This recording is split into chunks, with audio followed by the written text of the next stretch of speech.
Did you know that there's a dangerous new disease spreading around the world? This deadly virus has already taken many lives and could soon take yours unless we stop it. Fortunately, there's still time to save ourselves. All we need is a little help from you. That's right.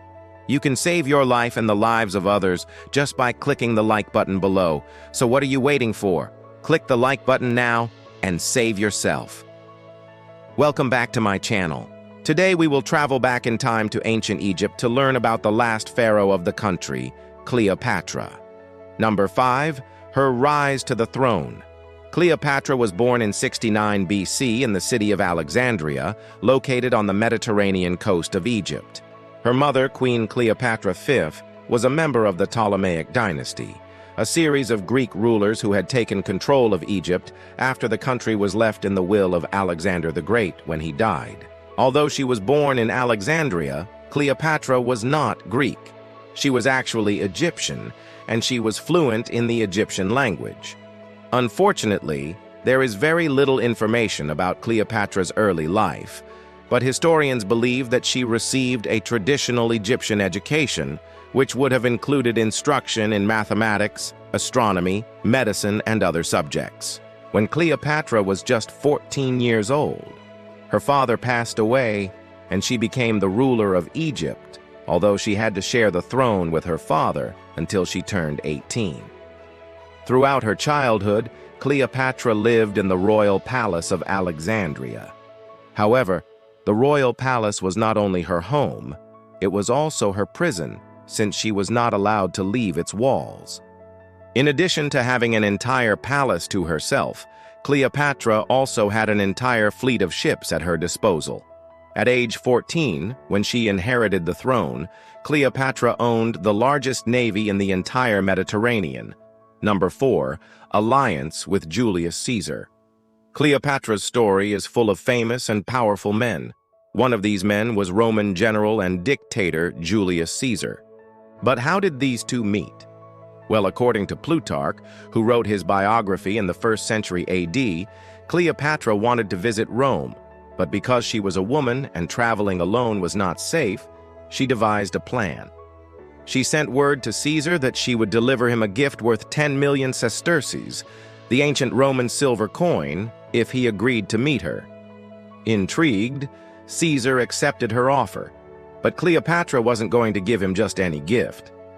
She decided to present him with a basket containing poisonous snakes. However, instead of getting scared, Caesar reportedly picked up a snake and placed it around his neck like a scarf.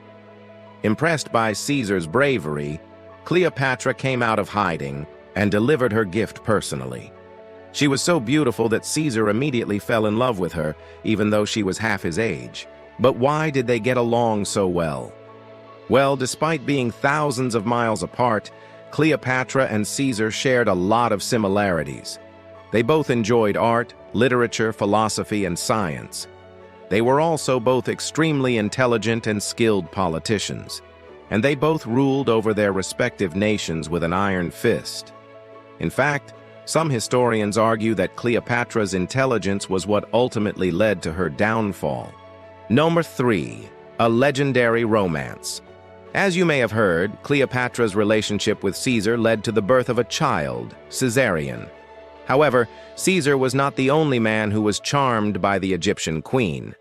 Shortly after giving birth to Caesarion, Cleopatra met another Roman leader, Mark Antony. Their meeting was said to have been arranged by Caesar, who had become suspicious of his former lover's fidelity. Like Caesar, Antony was immediately smitten with Cleopatra, and the two quickly began a passionate affair.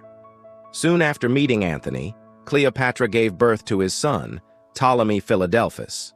However, her relationship with Antony would cause problems between the two lovers.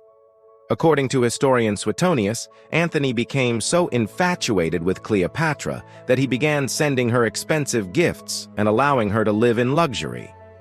This caused people in Rome to become angry because they felt that Antony was wasting money that should have been used to support the Roman army.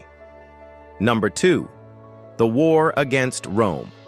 While Cleopatra's relationship with Antony was going strong, the Roman Senate was becoming increasingly concerned about the Egyptian queen's influence over Antony. The situation became so tense that Octavian, Caesar's grandnephew and heir, declared war on Cleopatra and Antony. The resulting conflict became known as the War of Actium. Despite being outnumbered and outgunned, Cleopatra and Antony's forces were able to hold off the Romans for several years. However, in 32 BC, Antony and Cleopatra's navies met Octavian's fleet in a battle off the coast of the Greek island of Actium.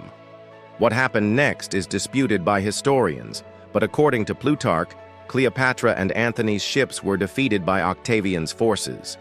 Following the battle, Cleopatra and Antony fled to Alexandria, where they attempted to regroup. However, Octavian's forces arrived soon after and laid siege to the city. With their armies closing in, Cleopatra and Antony took their own lives rather than be captured by Octavian. Number 1, her mysterious death. On top of everything else, the stories surrounding Cleopatra are filled with mystery. For example, there are many different versions regarding how she died. According to the version told by Roman historian Cassius Dio, Cleopatra was invited by Octavian to come to Rome as his prisoner. However, while on the journey, she took her own life by allowing an asp, a type of venomous snake, to bite her. Other historians, including Plutarch, say that Cleopatra took her own life by allowing an asp to crawl into her mouth. It's unclear why she chose to do this, but it may have been to avoid the humiliation of being paraded through the streets of Rome. However, Plutarch offers another explanation. He believed that Cleopatra didn't kill herself, but that Octavian had her killed because he did not want her to escape and become a threat again. But how exactly did Octavian order her assassination? According to Plutarch, Octavian sent a guard to tell Cleopatra that her pets were ready to be returned to her. After retrieving the animals, Cleopatra noticed that one of them was a basket covered in honey. Thinking it was a gift, she opened the basket only to find an asp. Before anyone could react, the asp bit Cleopatra and she took her own life. After Cleopatra's death, Octavian officially annexed Egypt to Rome, ending the era of the pharaohs once and for all. Thank you for watching. Now it's time to test your knowledge. What did Cleopatra use to take her own life? A. A vial of poison. B. An asp. C. A Roman sword. D. A bowl of grapes. If you answered B, you are correct. That's 1 point. How many points did you earn? Comment below. Also, don't forget to hit the subscribe button and click the bell icon above to turn on notifications so you never miss a new video. See you next time.